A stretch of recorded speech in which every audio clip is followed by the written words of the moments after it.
I just want to warmly welcome you all to this session.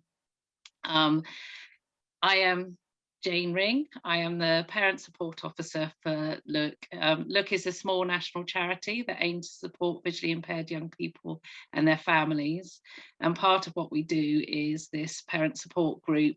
So we offer a chat session once a month, and we've been doing theme sessions for over a year as well, trying to respond to what parents want and ask for. I'm really lucky because I have a fantastic steering group as well, so it's not just my ideas, they're all parents themselves like me of visually impaired children, so they input and give me advice of the topics we should cover. So you're all very welcome. This is recorded partly because it will go on our website eventually, so that people that can't make it can look back on it. So keep muted, that would be fantastic. We have 6 fantastic panelists today and a video as well from one of our mentees. So, but there will be time after kind of every couple of panelists have spoken for you to ask questions as well. I have shared the questions that some people have sent in, so that hopefully they're covered, and if they're not, please don't be shy. We really encourage interaction, so kind of I will let you know when you can come and ask questions. So I just need to check if there's anything else. Oh yeah, I am a mother of a visually impaired child. She's registered severely sight impaired, and she's profoundly deaf in mainstream at the moment, but going through the system, so I kind of get it as well. So without further ado, I'm going to introduce you to the panelists. We have 2 brilliant people from the Norfolk VI service who will introduce themselves, but John's going to speak first, and then Rupert, who's also one of our mentees. I just also wanted to let people know that the transcription is on, so if you're struggling to hear anything, then it is on. I think you just have to enable it for yourselves. Okay, way to go, John. Thank you, Jane. And just first of all, it is a pleasure to be here, and the Virtual School Sensory Support at Norfolk have done a lot of work over the last 2 years with Look, and it's a privilege to work with a small charity, but one that does punch above its weight, I think, across the VI sector. When Jane contacted me, she asked if I would sort of just talk about what we as a service do around transition. One of the important things that we've identified here in Norfolk is that transition happens at all sorts of stages. There's your classic transitions from pre-school into school. There's the year 6 to year 7 transition, unless you've still got a few middle and first schools lurking about, as we do here.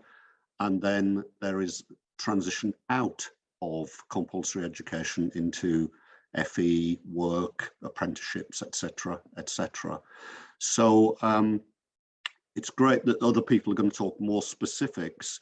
What I would say as a service we find is important is to ensure that that transition support starts early, that you're meeting and working alongside all of those involved, including families and the support that's around the young person themselves, and also getting the views of the young person involved. I know my colleague Rupert is going to talk about sort of specific technology and the use of technology. One of the things we're increasingly finding is mainstream technology works increasingly well. It's also quite portable, and the idea of having something that is very mainstream lends itself to that preparation for adulthood, which I was actually talking about today even with colleagues who are working in preschool. There's that understanding that it's important that the use of technology is embedded in the young person's practice and the knowledge of those around them right from the beginning, so that it becomes just second nature. The other thing about technology is that I'm very aware that lots of local authorities have lots of different ways of delivering technology to students as well. We're fortunate here that we have a budget and we have technology colleagues, and we recycle it, we buy new technology. As I say, we're fortunate. Some local authorities don't have that option. So I am aware that some of you may be saying, well, we get offered a list of charitable organisations we could contact, and that's the way that it works there. Jane did ask for 3 top tips, so I'm going to launch straight into them already. It is a really exciting time for the vision impairment sector, with the launch recently of 2 documents that I would advise you to get hold of as soon as you can. The first one, it would be remiss of me not to wave it on screen, which I also think might come out backwards, so it isn't particularly helpful, but it is the Curriculum Framework for Children and Young People with Vision Impairment. It was launched recently by a cross-sector partnership of voluntary sector and local authority services work together on it as well. And it gives a list of 11 areas of learning, and they are defined within the framework. My tip is to get hold of it, to use it really as a basic document to identify those 11 areas and be able to talk to your young person's setting and the services, including the voluntary sector, supporting them about how those areas can be covered in their transition and learning. So, for example, we were talking in the virtual office yesterday about how things like habilitation is woven throughout the document. So it's seen as a central theme and important in, if you like, the additional curriculum that the young people we work with and the young people that are in your families have to negotiate during their time in learning. The second top tip would be get to know the people in your local service, your unit, or your school for vision impaired children and young people. Get to know them on first name terms, because it's still the case that a friendly chat can go a lot further than an exchange of emails where nuance and tone, etc., can be missed, or you get a professional who's trying to knock out a quick email response in between visits and things like that, sat in a lay-by with a phone in one hand and a sandwich in the other. Rupert, yep. Rupert nods, yes. And the third one is, I can't underplay or understate the power that getting in touch with your local voluntary sector providers can do. We're fortunate that we've got Vision Norfolk who support families across the year.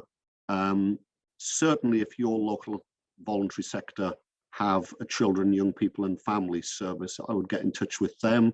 And one of the things that we're seeing, because we work very closely and collaboratively, is not just the young people themselves, who often can be quite isolated, being the only vision impaired child in their school or setting, but the importance of siblings, being able to talk about having a vision impaired sibling, and as ever, the opportunity for parents, carers to share experience, knowledge, and a way of working through the system together. So that would be my 3 top tips, and I think that's about my 7.5 minutes as well, Jane. And I'm happy to take questions later.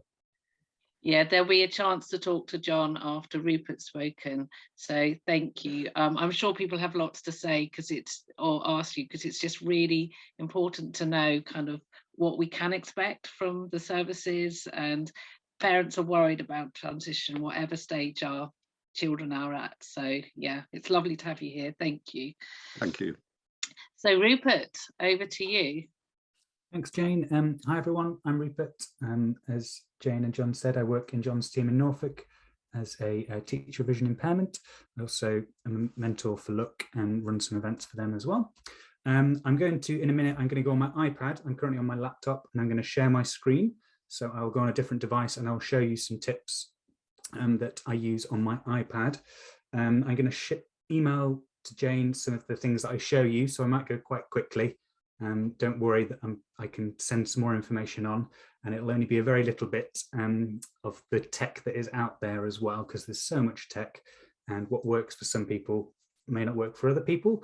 And also there's obviously tech for things like screen readers that I'm not going to show us now, things like Supernova that we use, and also Braille and the whole world of Braille are not going to be covered in this session, but there's so much tech out there. But what I'm going to show you is something that I use myself, because I'm vision impaired and I need magnification. I use about font 14, 16, depending how I'm feeling, how tired my eyes are, and I'll kind of zoom in when I need to.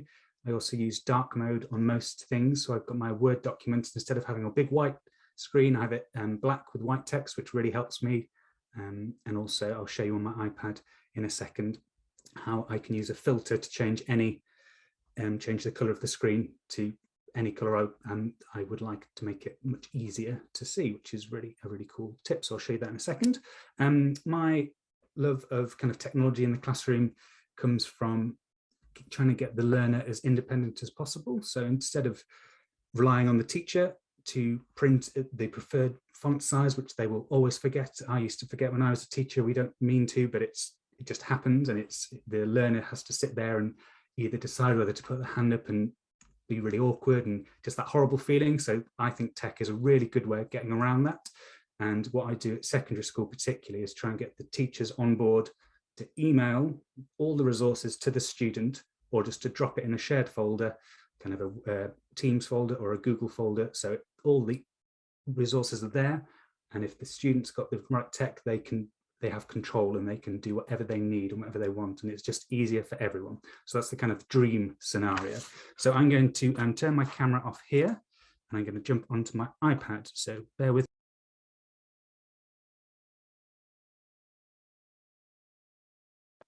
Okay, hello. This is very strange. I can hear myself in two places.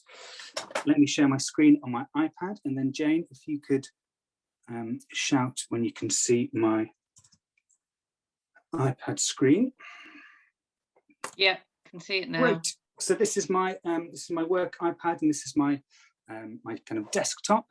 And again, this is for those who have no vision and can't see. Apologies. This is quite a visual way to show this, but I will talk through as I do it as well. So in my short time, I'm going to show us a few little top tips that I use and I make sure that students have. So I'm going to go into my settings, and as you can see straight away, I've got my text really nice and big. For me, it just means I can sit back. I don't need to get really close to the screen, and it's a bit more comfortable. So to do that, we're looking in display and brightness. And we also have light mode and dark mode. So light mode there, straight away, you can see it makes everything white. For me, I'm kind of almost squinting because it's so bright, particularly in the evening. So dark mode really works for me. A lot of students prefer that as well. And then in accessibility, we've got text size, larger text. And again, I'll put all these terms in a folder in a document and send this to Jane. And then you've just got a lovely drag and drop bar, which you can choose your preferred text, and that should change text across the whole iPad. So these are kind of settings that should change everything. So that's a really nice place to start. Next, I'd like to show you the home screen. So this is the kind of home screen with my app icons. I've got a lot of them in folders, which just makes it a bit less cluttered and saves a bit of kind of space. I've also got a black background. As lovely as it is to have a photo of you and your family on holiday, it can get the contrast can get really tricky. So I like a black background just to make it really clear. And then the best thing I want to show you is this little red floating thing that I'm moving around now. That's just me picking it up and dropping it with my finger. And this so it's John here. We're still on your accessibility sizes screen. Oh, okay, let me try and update. Thank you, John. Great. So that red kind of dot you can see is called the zoom controller. And if I hold down on that, it will zoom right in, and I'm using it like a joystick, and I can see where I need to go. And if I let go, I zoom back out. So that's what this red icon is here. And that's the zoom controller, and that you can find that in the settings, and I'll send some links how you can change that. But there's some really cool stuff we can do with the zoom controller. So if I took a photo earlier of a worksheet, so here is a kind of maths worksheet that I had from just lying around. So when you're on photos, you can zoom in with the zoom controller, which is great. So you can really see nice and close. If you want to zoom in, for whatever reason you need, you can also pinch zoom. So I'm sure most people who use phones and use iPads know how to pinch in and pinch out. So that will work on here, which is really nice. But one of my favorite things that we can do with the zoom controller, if I tap on it, it will pop up with these settings. And if I choose filter, I've got a choice of some different filters here, and I often go for grayscale inverted, which automatically turns the whole screen into kind of dark mode, and it changes the contrast, and it makes it really clear for me and for a lot of the learners who I've shown this to. It kind of is a bit of a game changer. The thing with this is if I go back to my home screen, it inverts everything. Oh, it's got stuff again. There we go. It inverts everything, so it kind of changes everything. And so you do need to make sure you switch it off when you're not using it. But it's a really good tip if a teacher isn't sending electronic resources, if they're handing out worksheets and they hand one out that's, I've got a worksheet here, let me open my camera.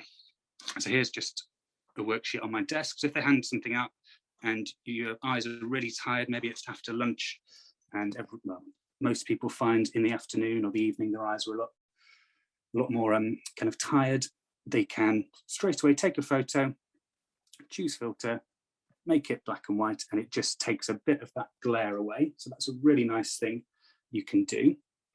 I realise I'm probably coming up to my 8 minutes, but there's one more thing I want to show you that's really cool. Let me take the filter off. This is quite a new update on Apple, where you can, if I zoom out, if you take a photo, there's a little button that pops up in this right corner. This little icon here is called live text, and if I click on that, it allows me to highlight any text in that photograph, which I can then do what I want with. I can copy and paste and put it into a document, or I can click speak. So if we listen to, if I click speak, which is one of these options, it should read it out to me.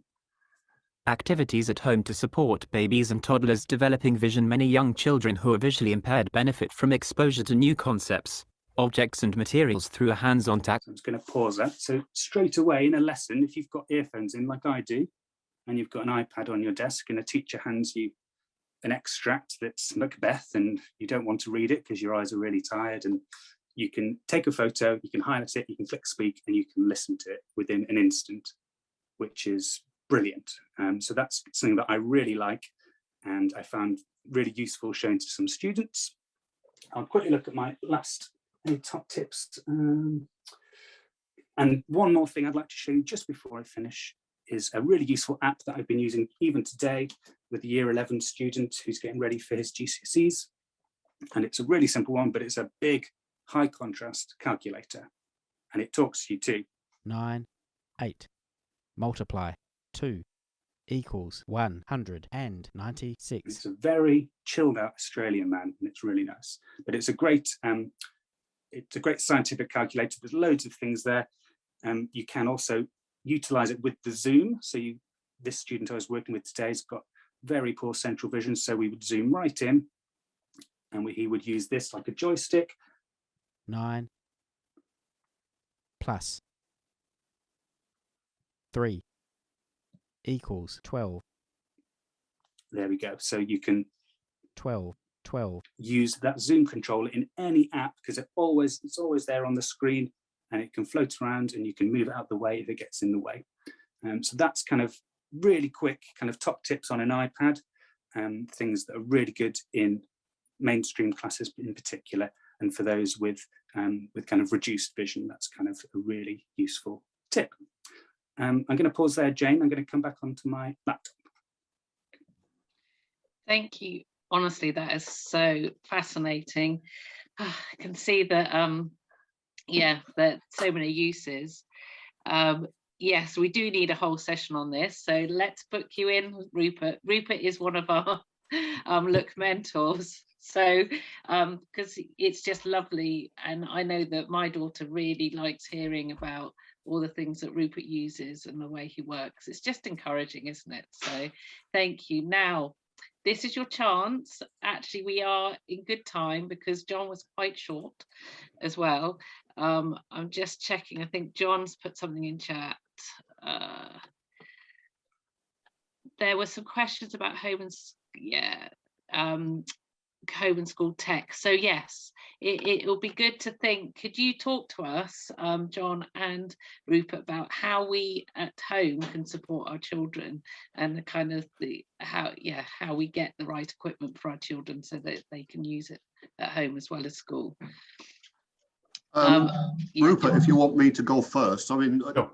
really, as I put in the chat there for those of you who are reading it or have access to it, I think we've got about 75 students with iPads at the moment in Norfolk, the vast majority of whom are in mainstream settings. Some are home educated, so we've provided the kit to them, and students are encouraged. And again, it's part of that transition element about becoming a grown-up and taking responsibility, and transition to adulthood, I think is the technical term, which is it's your job to learn to use it with support from people like Rupert and other colleagues, but it's also your job to charge it, keep it safe, put it in your bag, take it home, and remember to bring it back the next day. And some students are better than others at doing that. But I think that our feeling is that's the way support is moving, that it's very portable. Rupert referenced people pinching and zooming on tablets and on phones and things like that. And things like voiceover and the use of speech is becoming embedded in mainstream kit. So that's our ethos, if you like, when we're looking at technology, what works best for the student as a whole, not just sitting in that classroom with a whiteboard that's inaccessible 3 or 4 meters in front of them. Do you give training to parents? I mean, not necessarily when they're going into adulthood, but is there a point where you do, you know, that is available for parents as well for the kit at home? Yes. Yeah, I try and invite parents along to the sessions in school. Yeah, that's fine. Parents come along to school and we can show them together, and then the young people often pick it up a lot quicker. So they can show their parents, which is a nice way to learn. They can kind of be the teacher. Jane, can I pick up Nikki's question in the chat? Yeah. The question is, what happens when all the tech gets taken back when they finish exams and leave school?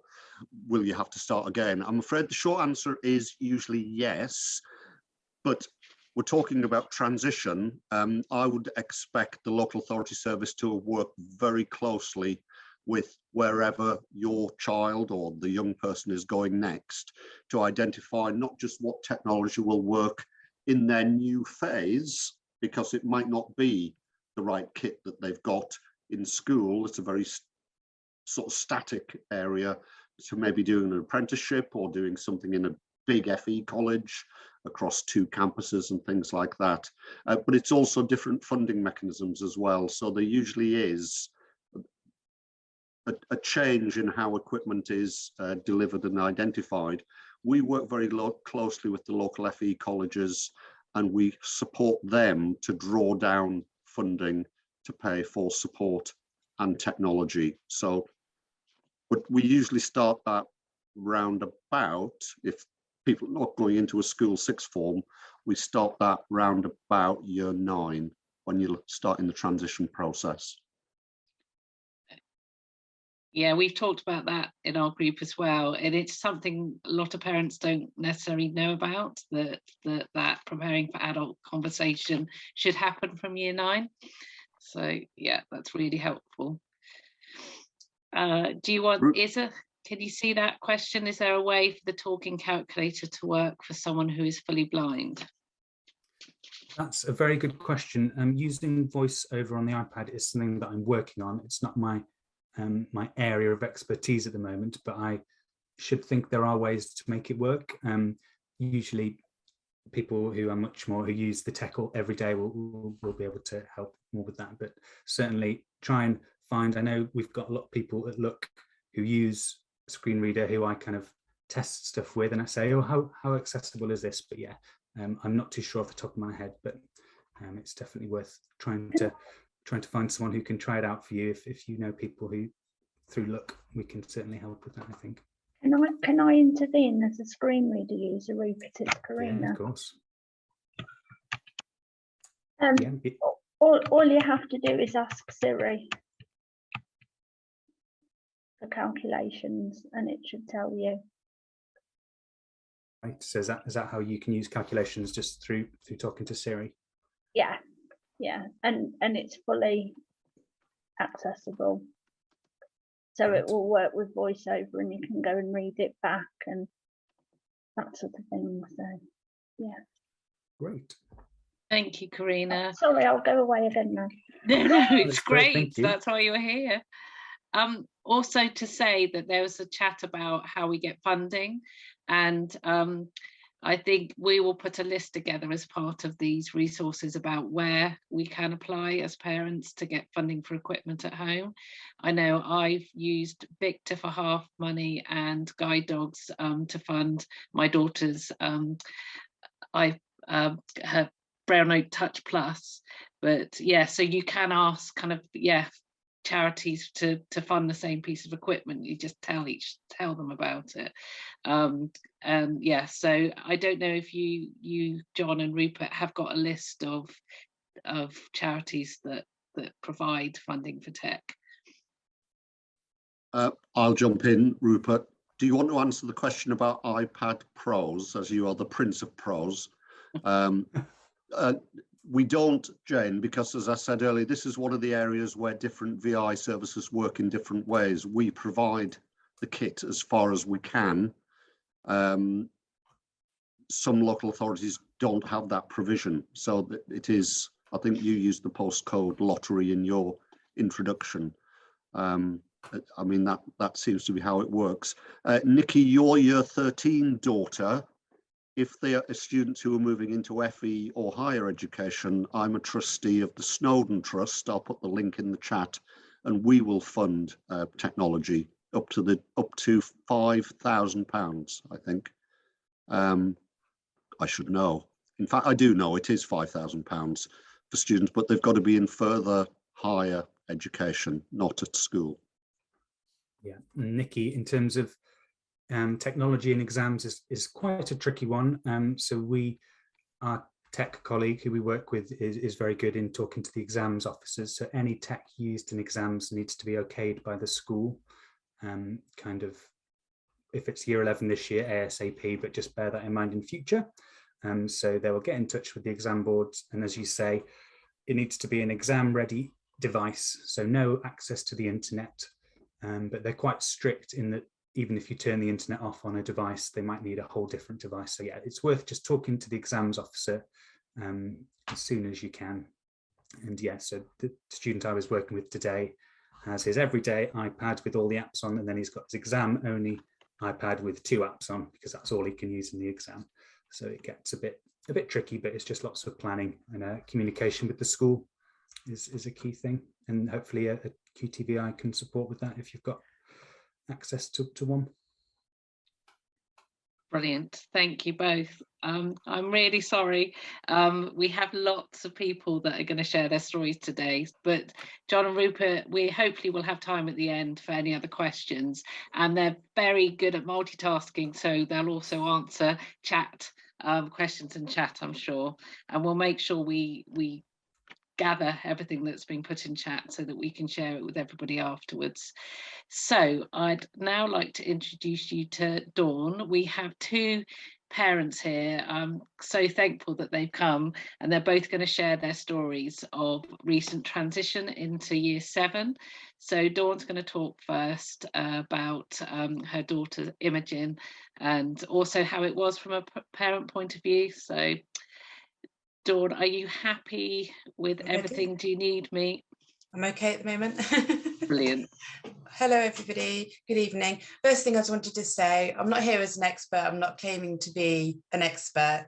I'm just going to tell you my story, my child's story, and a bit about my perspective and her perspective of how we found transition in year 6 and year 7. I'm very happy and open to answer questions, and I'll be honest as I can and as helpful as I can as well.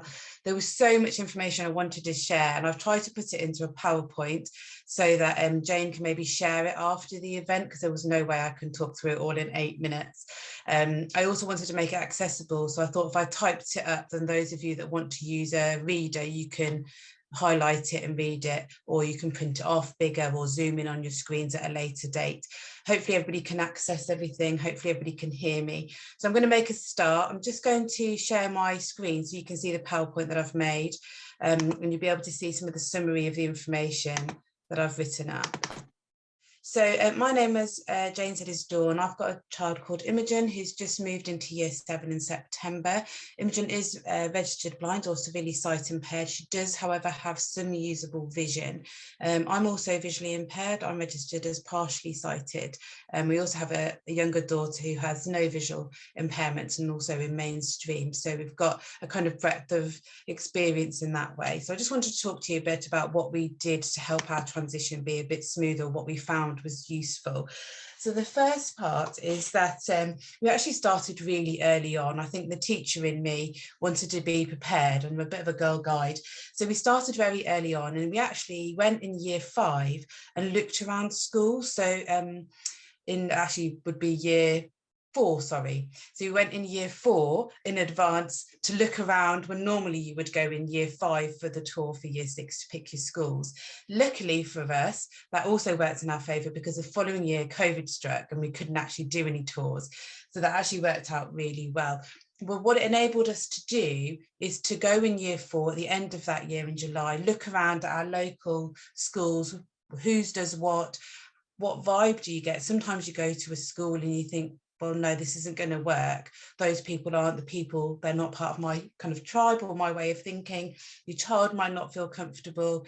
You might think, actually, I've got there today, but this wouldn't be a good drive on a morning, all these kind of things. And then you can make a short list of where you feel your best provision for you might be and for your child. So it's about knowing your local area, your local provision. Are you going mainstream? Are you going mainstream but with a unit provision?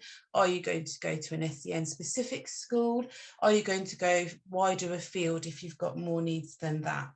So it's about knowing those things. Also, one of the things that we did before we even thought about filling out the application form was reading some Ofsted reports. As a teacher, I'd like to say they don't tell you everything.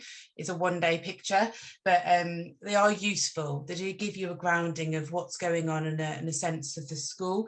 Most importantly, we also did a bit of scouting around on the internet, went into parent groups, spoke to local people that attended the schools that we were interested in, get their perspective, speak to some students that have already been through that school system.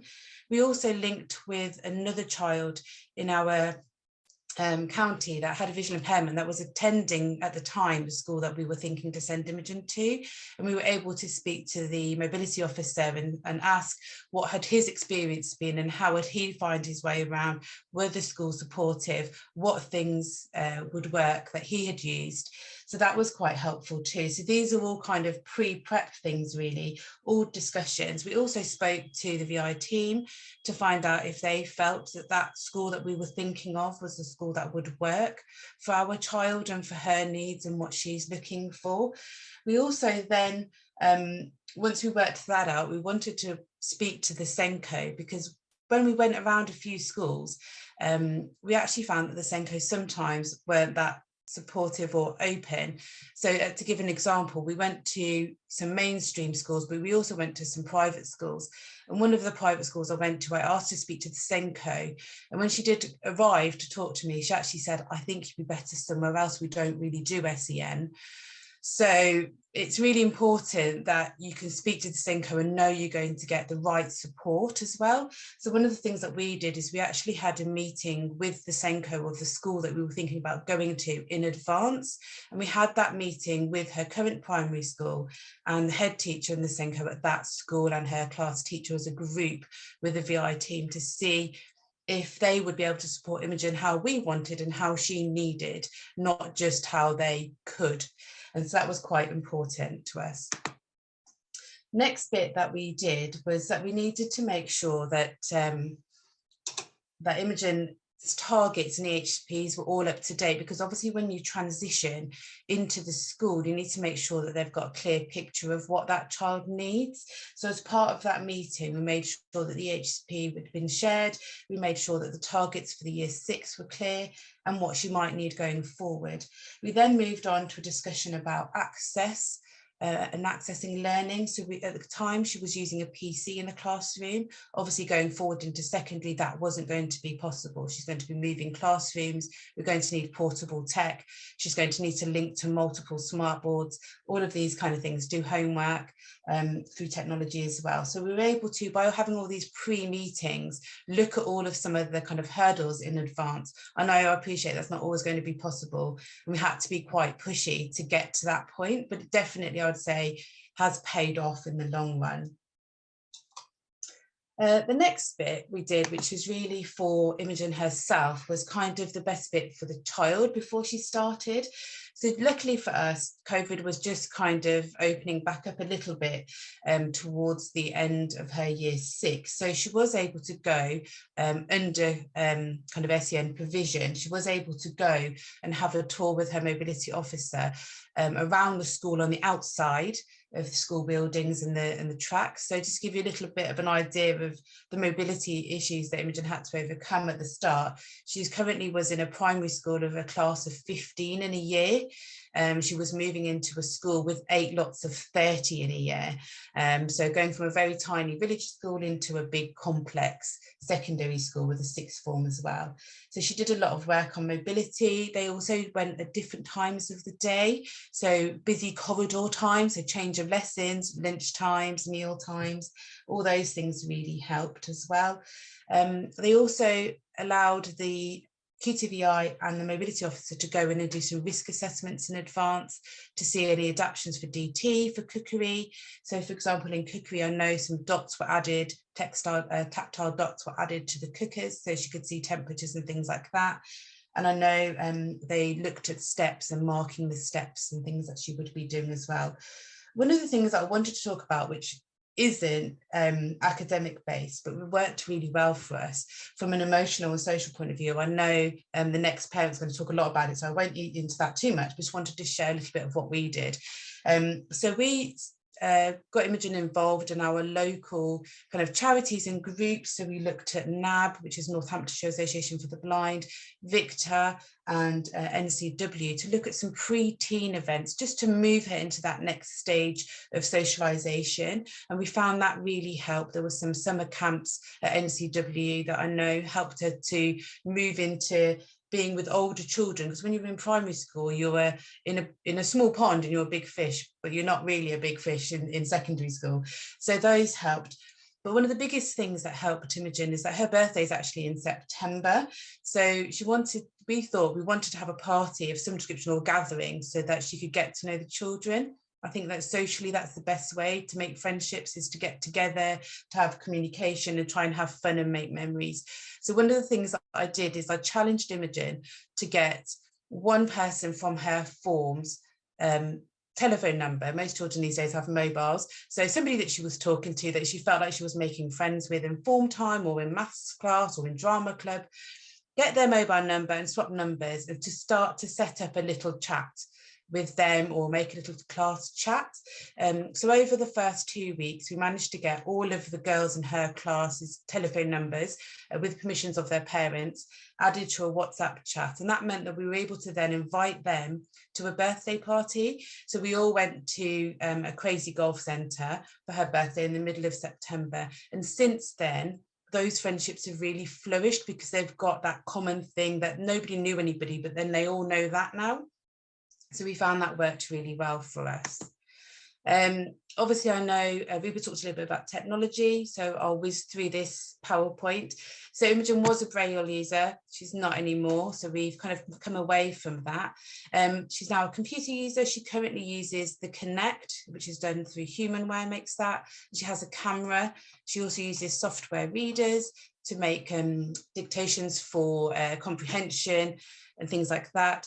She also uses her laptop in English because she finds the screen's bigger and it's easier for more access. Uses her iPad loads and loads for all sorts of things, as Rupert's kind of covered there a little bit. And she Bluetooths to screens and smart boards as well. She also does use large print for some things. So for example, in maths, I found that it's better to have the larger print books or larger print sheets and things like that. So that's just a whistle stop tour. So this is quite small, I appreciate, but it was just to make sure it was all there so when we ran out of time. These are our kind of positives of our transition, because I think quite often it's really scary thinking about your child who you think is little going to these big schools and environments. So I wanted to really point out that, yes, there are some scary things, but it can be a really positive transition. So for us now, Imogen has attended her chosen school. She has, the school has honoured her AHP, they've honoured her support that she has. We've also sorted and arranged, and this would be a top tip on my next page, we also sorted out a parking space at the school. So we actually use Imogen's blue badge and we park in the disabled bay at the school. So that's really great for drop off and collection. We've also enabled that if we let them know somebody else is picking her up, they will let that car also through the gate into that space. So Imogen always waits by that space to be picked up and gets dropped off at that point, and that's made access really good. She settled in much easier than we thought in general, and she's made friends really, really well. So we're really pleased with her transition into secondary. Appreciate we're whizzing through time, so I'm just going to go on to our top tips quickly. So parents, top tips for you: advanced school research, that is a top tip. Meeting all parties as much as you can in advance. I think John also said that. Get to grips with who you're dealing with, what they do, what their involvements are, how they're going to be able to help and support you. And also give your school and your daughter a chance to find their feet. I know quite often I'm somebody that'd be like, oh, well, I've asked them to do this and they haven't done it. But these things do take time, and everybody's new to each other. So they do have to kind of find their feet together. As I say, the parking space has worked out great for us. That might be something to consider. And also talk to other parents, get on a group support like Look. You know, it doesn't matter that you're in different counties, but it's really important to share those common things that you might be going through. Top tips for the child: try and get a tour in advance so they can see the school that you're sending them to. Try and get some land mapping in if they need that as well, and some cane training. Trial the technology in advance. So see whether they want a laptop or they'd like a Connect. But on top of that, one of the things that we found was to try and get on top of touch typing, because it's all great having the technology, but if somebody says, right, type up the notes that the teacher's saying, like you would write the notes, and you can only type one letter at a time, you're going to not be able to write down all the notes that you need to. So obviously getting up to date with your touch typing for the child as well is really important. And to advocate, and this is one of the things I know a lot of the children find hard, but they do need to advocate. There won't be as many people around them in secondary to advocate for them. They do need to say in each lesson sometimes, this doesn't work for me, please can I have this bigger, please can I do it like this. Obviously, Rupert said there are strategies to do yourself independently, but you might need to let people know too. And the big one that Imogen told me that works really well for her is to be prepared the night before. Get your bag out, pack your bag with all your school lessons in, get your uniform out, get that all laid out and ready, check your diary, make sure your homework's in your bag. And as I said, the home things were get to some pre-teen events. And we also gave Imogen a phone to go to secondary school, which I know a lot of parents will already have and use, but obviously that's useful for communications, making sure if they are lost or disorientated that they can find their way. And I just wanted to end with a message from Imogen. So when I spoke to her last night and just said, have I covered everything you want me to cover? She said, you have, but you need to be really positive at the end so they leave happy. So this was her message. She said to tell you that you're not alone, you're not the only one, you're not the first, and you'll not be the last person that's feeling how you do, and that you've got to have fun and you've got this. Hopefully those words will stay with you, and hopefully that's been useful. Whistle stop tour, but I'm sure Jane will be able to share all the information with everybody afterwards. Definitely. Thank you so much, Dawn. So I've stopped sharing, and what I'm going to do is find Karen, who is speaking next. Oh, that was so great, Dawn. It was lovely to hear about yours and Imogen's journey, and I love her. Speech at the end. I think that's so important. No, it's great. So I'm Karen. I'm mum to Fred, who's year 7, and also Eva, who's 13, who's sighted. I also run Toy Like Me. I've got a picture. You couldn't do a transition speech without having pictures of your little one going from playgroup to primary to secondary. So I've got 3 pictures on here that show the stages. From cheeky monkey to little young man. So when thinking, it was lovely to think back about transition. And I think the most important thing is to say you need a whole team. It's, you know, we call it Team Fred. Everybody needs to be on board. And also to recognise that change is quite unsettling for everyone, for you included. So to acknowledge those feelings and to feel, you know, disorientated, it's not a problem. We just need to work through it and to accept that for you and your child and the teachers. So it's like all aboard, all change, please. And information and preparation, like Dawn was saying, it's fantastic information and preparation. They're this sort of key power combo, I would say. And definitely to echo, talk to people who've gone through similar experiences. We were really lucky in York. We've got a few people that have been through the secondary school that Fred's at the moment. So moving on. So the most important thing we thought was research, to visit schools, as Dawn had said, and to meet the SENCOs, discuss options with the QTVI, involve your TA if possible. This is a picture of Fred and Jane. Now we are super lucky that Jane has been with Fred since he's been 4 years old. So he's done the whole of primary and now has moved to secondary with him. So that continuity was fantastic. I know that doesn't happen all the time. If you've got an EHCP, make sure you get a review in before year 6, during year 6. And if you haven't got an EHCP, get an assessment.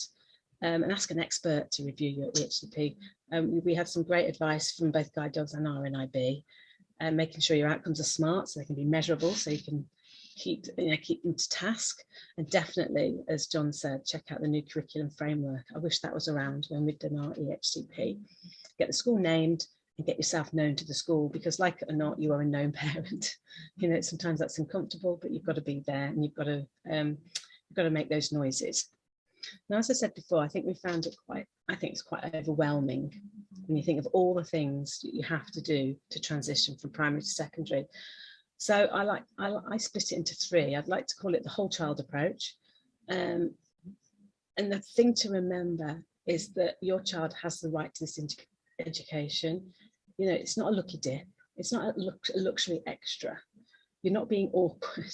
Whatever they need access, however they need to access the education, they should get it. Yes, it's an ideal, but your child deserves to thrive, and whatever makes and helps that child to thrive, you need to advocate, and your child needs to advocate for. So I split it into 3. It's easier to do at the head, the heart, and the feet. So I've got a picture here of a man, little boy with glasses with a big heart, because that helped me go through it all separately. So the head, so that's access to learning. Now we were all going through the COVID months, so it was all SATs, CATs. Should we SAT? Are we going to CAT? You know, the tests, SATs at the end of secondary, CATs at the start, at the end of primary, CATs at the start of secondary. We were able to do the maths CAT at the end of year 6, which was really helpful because it's fresh in the knowledge. So Fred went to secondary school in a controlled environment with the right, with Jane as a scriber and a reader, and did the CATS test, and that really helped us in assessing Fred's ability and putting him in the right maths group. So like similar to what Dawn had said, we shared reports, awards, achievements. We met with the SENCO. We insisted that the VI training be part of the inset training for the secondary school teachers. And that was really interesting. And a lot of the teachers have come back after that and said it was really useful. It's probably something that John already does in Norfolk and Rupert, but I think, you know, definitely, and especially in terms of science and English and food tech, you know, getting the tech kit and getting the bump-ons on the oven, all that sort of stuff. Equipment, what can you take from primary? Fred took his Connect 12. And we've got a new laptop actually, and what we felt is we don't know what tech we need because we don't know what we don't know. So we tried to get as many demos as possible. So it's a picture here of Fred having a demo of the Mantis Q40, which for Fred, who's a sort of dual learner who has braille and touch typing, was a really useful bit of kit, and we didn't know this existed. So that's what Fred's using, and we were very lucky to get it funded through the authority, and he uses Chromebox as well as a voiceover. Here's Jane again, so very important for her to get a list of what she needs. And what Fred uses at the moment is a combo of the Mantis Q, the iPad, big screen Chromebook, Chromebox, Connect 12, Bookshare, Talking Pen and Bosser, the usual sort of kit, I think, for somebody who's severely sight impaired. Training on Google Classroom for parents, I tell you, I need that. That's a really big issue, isn't it? So yeah, get knowledgeable with Google Classroom. COVID actually helped that, because we'd obviously been through that at the time. So that's the head. So get your head in gear, get the tech, get your academic brain sorted and aim high. The heart, nice, one of the most important things that not talked about a lot. Forget education. Now, how do you want your child to feel? How do you want to feel? It's going to change, it's going to be different for each child, but I would say a lot of people want to feel independent, safe, supported, confident, happy, engaged, and to believe in themselves. But take a minute to think, what does that look like for your child and you? Ask your child, try to really feel what that would look like and imagine it. The pictures here is Fred is his last day at school at the sports day that I couldn't attend because of COVID, but I loved it that all his friends all around him pushed him on right to the end. So for us to support Fred's resilience and heart and happiness, we had a few named friends in the class and the form group, participation at summer school to help the transition. We had a slight bump because there were 5 days of summer school and we were only given 1, and I was like, well, that's not good enough. If everybody else is getting 5, we're having 5. In the end, we got none because COVID hit, but it didn't matter in the end. So meeting the core teachers prior to starting term, the TA, the head, one of the most important people, the site manager, who's going to be painting those yellow lines and putting stickers on doors and windows and things. So the site manager is really important. What interest groups are available? So Fred's at Drama Club. And what's great, I'm sure John and his team do, is to do a transition club. We're in York, so it's a small unitary. But there was about half a dozen kids going through transition at the same time, going to all different schools, formed a club so they could discuss things like advocating for your own learning needs in class, how to introduce yourself, how to talk about your visual impairment. And one of the most important things is to just have a really good summer, because you've got to enjoy where you are and look forward to the next few years. So here we go, feet. Feet, mainly about mobility and travel, really, isn't it? And also stepping in the right direction and keep one foot in front of the other, even though it might be getting a bit tricky. So we were lucky, we were able to go and visit the school. We had tactile maps, we had pre-visits, timetable, choice of classrooms. Who knew how important sockets were? You don't get a choice of where you sit where the socket is a lot of the time. So and I was quite impressed that our Senko made sure that the classes were good. They weren't the really bright ones that are glaring in your face. There weren't the ones right at the top of the school, because that would have taken quite a long time to walk. So choice of classroom, if you can affect that, that's great. Mobility around the school, lunchtime arrangements, the lunch passes can be high commodity. You can probably swap them for, I don't know, probably a scientific calculator or two. They're hot property, it's the lunchtime passes. And any adaptations, obviously, lift passes, again, another hot commodity. And sort your transport out. We drive Fred to school, and we fight for our blue badge place with the rest of them. And we have, Jane luckily has a private office, a small office, where Fred and her can do some one-to-one work and some prep time. And they also eat sweets, I hear. So yeah, if you can get a little private office VTA, that's great. So keep stepping forward, because it's the only way to go. And just to end, again, to really emphasize the fact that it is a team, it's a team effort, Team Fred. Our bumps along the road were mainly in terms of our TA. Even though she was coming to our school and wanted to come to our school, the secondary school, she had to interview for her job, which left us a bit of a hiatus. She wanted to, but she hadn't got the job. because obviously your TA is employed by the school. In our situation, the TA is employed by the school. And also they needed 2 TAs. So poor Jane had the first half term all on her own and was doing about 60 hours a week. So we now have 2, a Jane and a Jenny, as part of Team Fred. So important to sort of stress that, you know, we're going to do everything we can to help our children to thrive, and thrivers are made, not born, and children do need that safe, loving and structured childhood, and they need the autonomy and the competence and agency to flourish. Thank you so much. That was just lovely and completely complemented what Dawn said as well. So parents, I think there are some people who've come kind of thinking about their children's transition. So feel free to ask some questions in the chat if you'd like to. So there has been some, while you were speaking, Karen, there was some comments about, wow, the kind of some of the things that were set up, so vital, but actually really important, like the transition club and the training.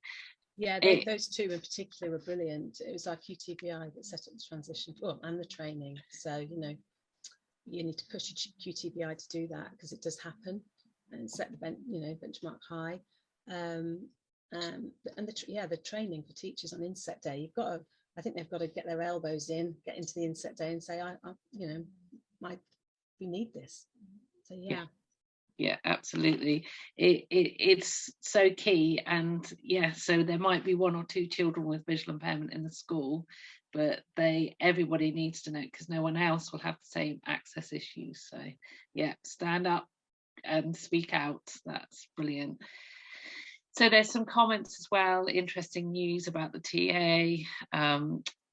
Fred can have a friend sometimes to leave with him. But a lot of the time he just likes living with everybody else. He just has to cope with the crush. But the lunch, at least he gets, I don't know if your son Barbara gets a lunch pass, but at least you can jump to the front of the queue, which is good.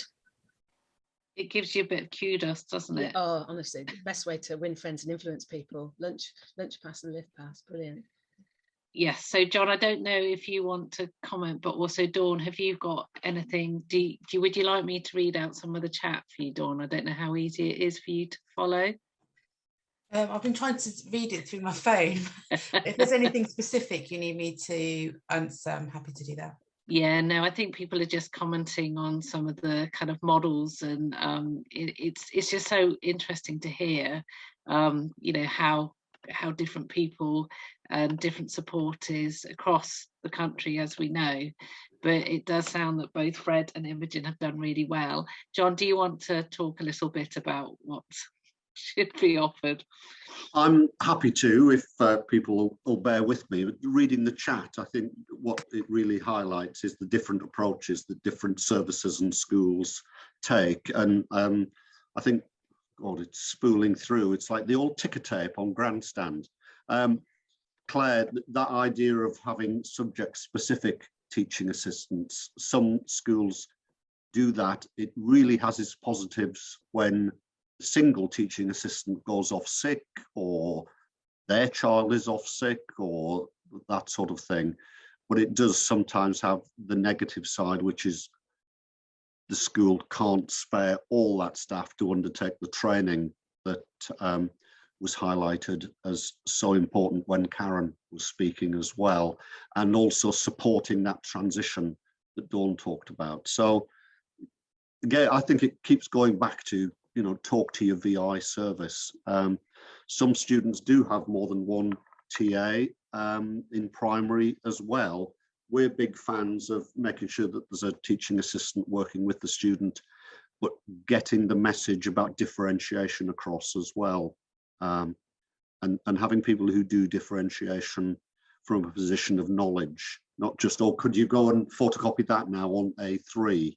You know, that sort of approach. So it's getting in and doing the training, which I'm sure Dawn and would agree was certainly highlighted in your plan, and it worked for Fred as well by the looks of things. Can I ask about homework, John? Because I was a little bit of a stickler for the homework, because I thought if they're not bothering to make it accessible, why should he do it? You know, you get some homework that you can tell it's a, I don't know, photocopy from Twinkle. Yes. Because it's got to be done. So I did make a stand and said, if it's really important, the homework, then we will do it. You know, but if it's not, then we won't. Because you know, I think it was, I felt quite brave saying that, because I thought, well, actually, people are supposed to do homework and you should be doing it like everyone else. But you know, why? If it's just I would agree with you, because I think your experience, Karen, picking up that point, you're not doing it like everybody else because you're not getting the homework delivered in a way that you can use it. Everybody else is getting it in a way that they can use it. And that would be my point if I was asked to go and referee that situation, I think. Can I jump in, John, as well? And also, when you do your homework, you do it in the evening when your eyes are really tired. So if you can't access it, you're just not going to, even if you do it, it's going to be rubbish. So it needs to be in a form that interests you, engages you, and you can actually do. So yeah, I definitely agree. And also, the TA should the TA be making, you know, they're doing everything else, making everything else adaptable. Why should the TA be doing it as well? That's not their, I didn't think it was actually their job. They were doing so much great stuff in school that I put my foot down, which is great. Nobody likes homework, do they? Well done, you. It's so interesting. And we had the same. Quite a lot of things you'll find are via, I don't know, Spark, which is a maths one, and that whole access. Chloe can't access that. It's just not in her radar, and she is so tired. I think as parents, it's also okay to kind of protect our children and kind of remind people how much effort they use just to attend school, to keep up with their peers, to go from classroom to classroom. So actually part of our job, isn't it, is to champion the health and well-being and say, look, just give them a break. Brilliant. If you can provide it, great, but it has to be in a format that they can use, and don't give them a hard time if they don't do it. So yeah, very, very good parenting, Karen. Thank you both, Dawn and Karen. It was so good just to hear different experiences. So I am going to finish the questions for now. Sally has actually made a really good comment before we move on about kind of knowing which school. So inviting Senko to your secondary choice to attend the last primary school EHC, because it does say a lot. So yeah, you need the people that are going to work with the team around your child as well. So brilliant. Please carry on doing the chats, because hopefully questions and chats, there'll be a little bit of time at the end. But we're moving on to our last speakers now. We have Theo, who's in a mainstream school, and he's going to chat to us for about 5 minutes and share his top tips around technology. And then we're going to move on to a video that Lucas has done. Lucas is one of our mentees. He's 19 and he loves his Apple devices. And then we've got Karina, who's one of our mentors as well. So Theo, I shall stop speaking and turn it over to you. Yes, you can start. Okay, so hi, I'm Theo. I'm 15 years old and I'm a braillist. And I'm in year 9 now. I moved to secondary school just over 2 years ago, and I do really love tech and I have found it very useful. So what helped me when I was transitioning from primary to secondary school, there were several things that helped me. The transition went much smoother because of these things. The QTVI went to the new school several months before, in the middle of the summer term actually, at my old school, and she helped set up many things. For example, the touch of the laptop on the school networks. And she also took my bottle and printer and set those up, which was quite annoying because I couldn't emboss any work, but it did pay off. So also she set up school email on the Touch Plus because that sounded quite difficult, and made sure that I was ready for the induction day when I did need to use it. And she also gave me my password in advance of the first day so I could have a look at some of the school's portals and the intranet. It is important to go to your school's website. If they have a list of login pages, have a look at them before you start. And then if your school uses Google Classroom, it's important to join that maybe a few days before and have a look at all the different classes, and because it's quite a complicated app. And then also I was able to go onto Google Calendar and see my timetable electronically. I don't know if you'll all be able to do that, but if you can, it's good to have a look at that, familiarise yourself with your timetable. If not, just request a paper copy or braille copy. And if your school has an intranet, it's good to look at that and stuff like that. So it's also helpful to work closely with a named person in the school IT department, both in your old school and your new school. This was really important for me, and it made sure they talked to me as well as my QTVI as well, because, for example, for a while, the person in my new school only talked to the QTVI, and they'd forward any emails from me to the QTVI and mark them as resolved, which got very annoying, but I did get around that by going to IT physically. So it was also really helpful for me to go into school many times myself before the term started, and part of my orientation was getting my tech online and ready to go and checking out sort of charges in the classrooms and all that stuff. So there were lots of barriers, sadly. Old software like old JAWS and old Office can make computers go slowly, so it's very important to request updates and make sure you're on latest versions. Sometimes schools decide to add loads of firewall rules to Touch Plus because that's their default, so you do need to ask for an exception because lots of the apps on Touch Plus are a bit funny and will not work without firewall exceptions, which is odd. And passwords and policies can cause problems. For example, my school changed everybody's passwords to change me on the first day, which messed up all my tech. So just ask them to give you a password in advance and do not change it. And school policies could also prevent access to critical things. I really hope this doesn't happen to you, but it did for me actually during school. And they locked me out of the whole settings app, so I couldn't connect my headphones. I couldn't use Wi-Fi at home.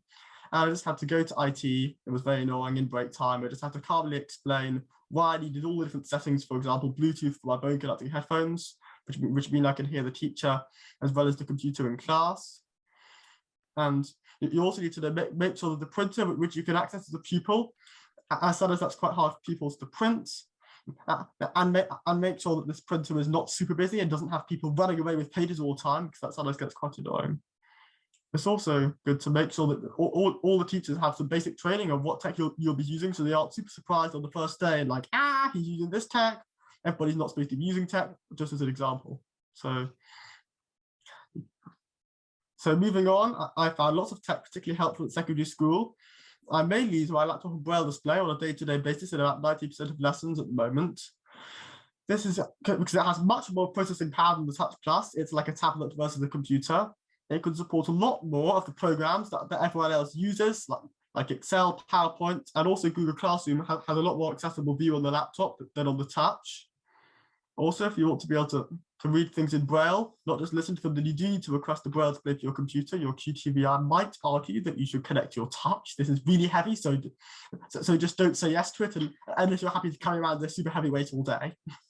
Access to Braille is very important for giving presentations like what I'm doing right now, because audio is not easy to use for this. Like I'm currently using a text file on my Braille display, Brilliant VR40X, and I have the notes on this display. So it's really great to have a Braille display with note taking, because you can have two separate things. For example, slides on the computer, notes on the Braille display, which for example have more in them than the slides. Also, the computer has some quite cool features. The latest JAWS has something where automatic language detection, if you're in a French lesson, for example, and you have a French PowerPoint with English bits, it can switch both the speech and the Braille grid automatically, which is really cool. Also, the word processor on Windows computers is Word compared to Keyword on the Touch. Word has a lot more formatting options, including tables, headings, which are really important for navigating down documents and skimming down really fast. And also, the Touch doesn't even support loading up images, it just deletes them all, but the laptop gives you nice alt text if people have added it, which is really important.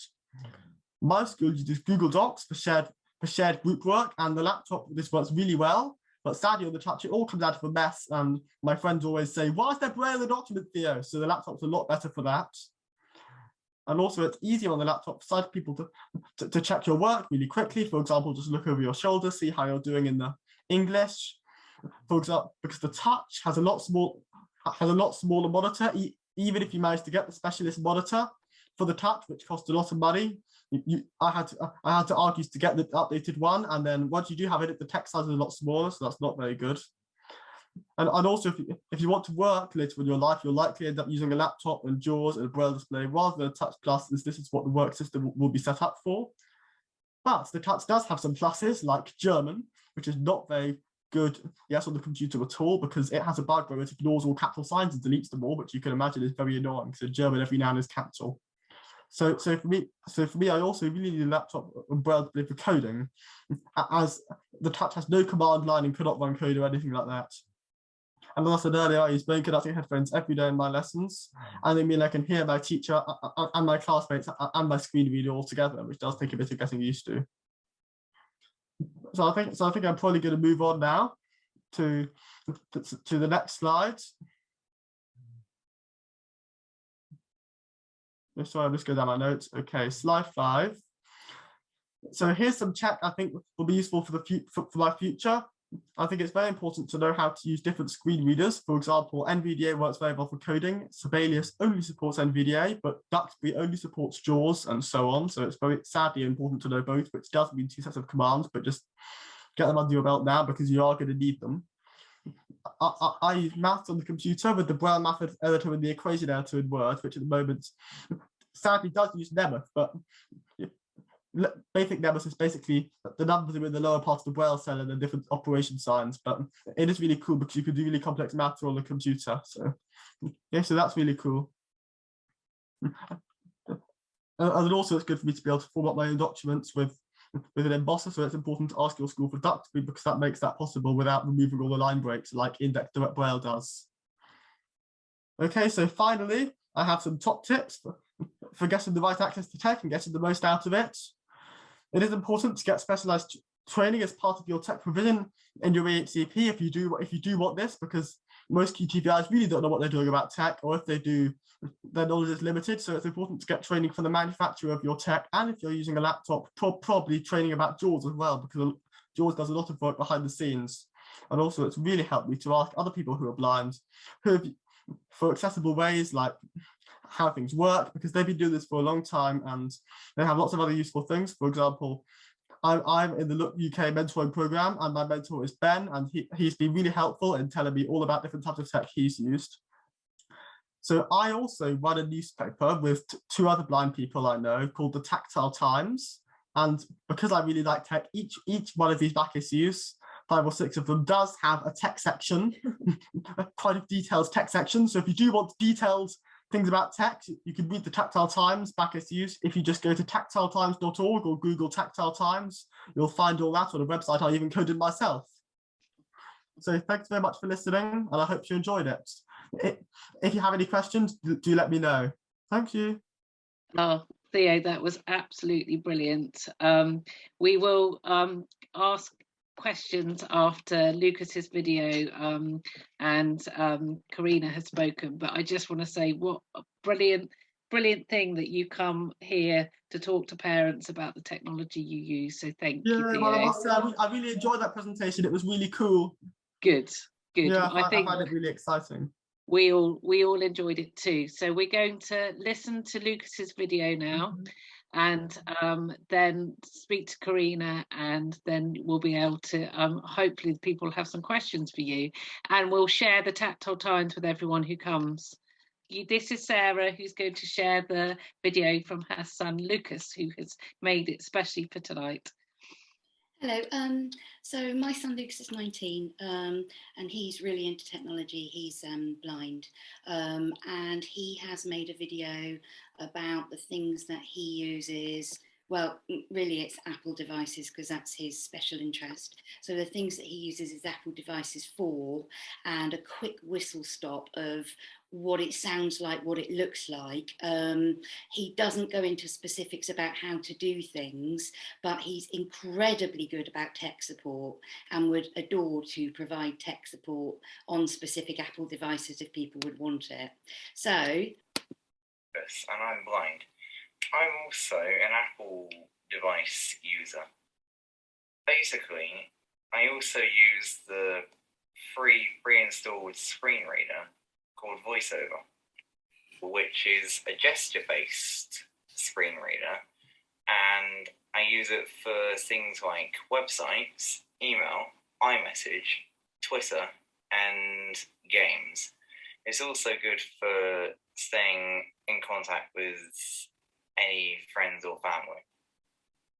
Just as an example, here's VoiceOver reading out an email. Dog. Music. Mail. 1 unread email. Search. Inbox. Unread. Sarah Murray. Text selected. Message header. 15 test. Message content. This is voiceover reading me an email. Sarah Murray. You can also change the pitch and speech rate of voiceover. I've slowed it down for you guys, but you can have it as quick as you want. Now here's voiceover navigating through a game menu. Blindfold bowling. Blindfold bowling. Blindfold bowling main menu. Resume game. Button. 10 pin. 1 player. Simple throw. 10 pin. 1 player. 1 finger aim and throw. 10 pin. 1 player. 2 finger aim and throw. These are actually games designed for visually impaired people. So that also means that they can integrate with voiceover. Now, here's voiceover reading iMessage. Some messages. Now, Sarah Murray. Here's an iMessage from my mum. Button. Here's how I use voiceover to navigate a website. Latest. Events. About look. Visited. Skip to content. About look. Heading level 1. We are look. And we're on a mission to support young visually impaired people and their families to thrive. We do this through mentoring, transformational events, youth forums and parent support groups. We can also link to other charities and organizations who can help you access the support you need.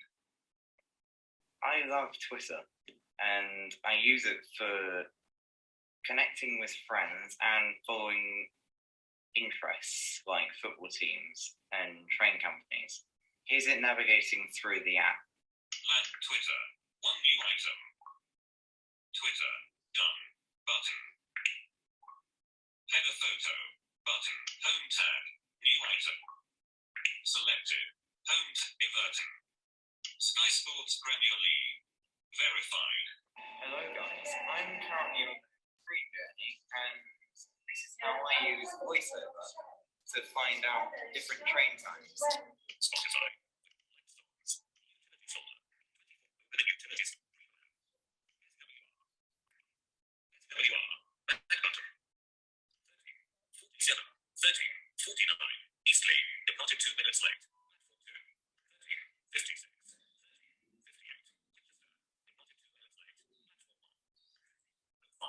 14, 07, Achudera, departed 2 minutes late, 14, 17. I also use dictation, which is good for reading or getting it to type out long pieces of text, basically. So here's how this works. I'm going to use Siri to open Notes to start with. Open Notes. Note. Text field. Note. Text field. Note. Text speech off. Speech on. Dictate. Speech off. This is a test of iOS dictation. And then if I get voiceover to read that back. Speech on. This is a test of iOS dictation. I use Siri as well, which is Apple's virtual assistant. I use it for getting information as well as opening apps. Here's when it tells a joke. Tell me a joke. Why did the meatballs tell the spaghetti to go to sleep? It was past bedtime. And here's how it reads out notifications. Read notification. You have notifications from messages and mail. First, from messages. Sarah Murray says, here's an iMessage from my mum. Do you want to hear your mail notifications? No. That's all. I've tried Android screen readers before, and I don't think they're as good. I do know other blind people that use them. If you've got children or teenagers, I'd personally recommend getting an Apple device.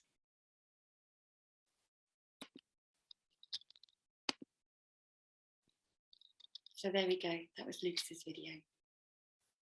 Thank you. That was absolutely brilliant as well. How lovely to just see how he navigates his world and uses the technology. It's brilliant. Thank you. So we're going to have one other person. Hi, Karina. It's lovely to have you with us. So could you just let people know about yourself and talk a bit about how you use technology in your life? That would be brilliant. Yeah. Okay, so hi everyone, I'm Karina. I've been a look mentor now for just over 2 years, and I absolutely love it. I'm sorry if you can hear my screen reader going. It's one of the problems of using chat with a screen reader in a meeting. But that's one of those things. Right, so okay. So I started out life in Wolverhampton in the West Midlands, and throughout primary school it was absolutely excellent. Our local society for the blind had a group of, or was very active in the sort of young person arena, and they used to do activities, holidays, all sorts, and then the setup of school was very much around a unit, so you had a specific place or a specific school that was identified to provide education to visually impaired students. So I went through mainstream primary school and absolutely loved it. I started to use technology when I was about 8, and started off with a word processor with a printer attached, and had that for a number of years before progressing onto a Windows machine. One thing I would say is when I moved to secondary school, although there were still teaching assistants and people in place, the support was very different, and I personally don't feel that they could cope with my needs, purely because I was switching between Braille, print, and it depended on how I was feeling on a particular day and that sort of thing. So my parents actually made the decision to move from Wolverhampton to Coventry, so that I could attend a more specialist school called Exeter Grange. And whilst I was in mainstream school, I was being moved down in every subject gradually over time. And it wasn't that I wasn't academically capable, it was just the fact that I wasn't able to cope with the environment. So my parents moved over when in the summer that I was in year 8. So I started off year 9 at Exeter Grange and stayed there until I was 18. I was using a Windows machine, a Windows laptop, and used, at the time it was Supernova, which is a combination of a screen reader and a magnification package all combined into one. And then I accessed university after leaving school, and applied for something called the Disabled Students Allowance, which is a grant that students can access to go on to higher education. It was a really positive experience from an actual transitions point of view. But going back into mainstream, I did sort of struggle with the more social aspect of it. In terms of having somebody with you, did or could make people reluctant to speak to you because they saw that you were a bit protected, possibly by the person that was supporting you. So I did struggle to make friends throughout university. And then, so I did actually find that a bit of a lonely experience. But after university, I then moved into employment with my local authority, where I've worked ever since. First of all, supporting people with disabilities to find employment, and then in varied roles within adult social care. Technology has played a crucial part throughout my life. I've used technology to access all sorts, but education-wise, work-wise, socially, to connect with people and friends and make new friends and all of that sort of thing. So it does play a very important role. I did also work for my local transitions team for a period of time as well. So that involved attending education, health and care plan meetings, primarily working with young people aged 16 to 25. And that was very informative, really, because I was coming at it from a social work perspective. So I've actually seen it on both sides of the equation, if you like. So as a service user and a professional sort of implementing support. I'm not sure John's going to agree with me on this point, but we'll see. I would say I'm not, well, I'm fairly confident it is still the case, but particularly coming up to the age of 18, you do need to be a lot more prepared than possibly the transition between primary to secondary, because the type of support you access or your child can access does vary dramatically. And that is because the criteria changes.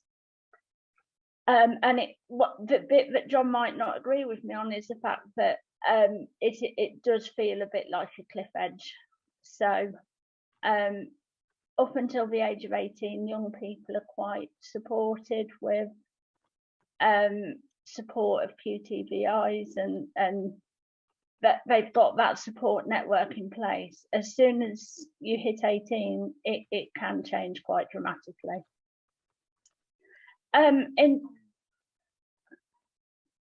Oh, good. Thanks, John. I was tentative about saying that, to be honest. But I'm also involved in another two organisations that I'd like to talk to you about. One is the Technology Association of Visually Impaired People, which was formerly the British Computer Association of the Blind. And it's a self-help organisation for visually impaired people who have an interest in using technology. It's now free to join, and we have different workshops that we run, different events that we host, and different activities.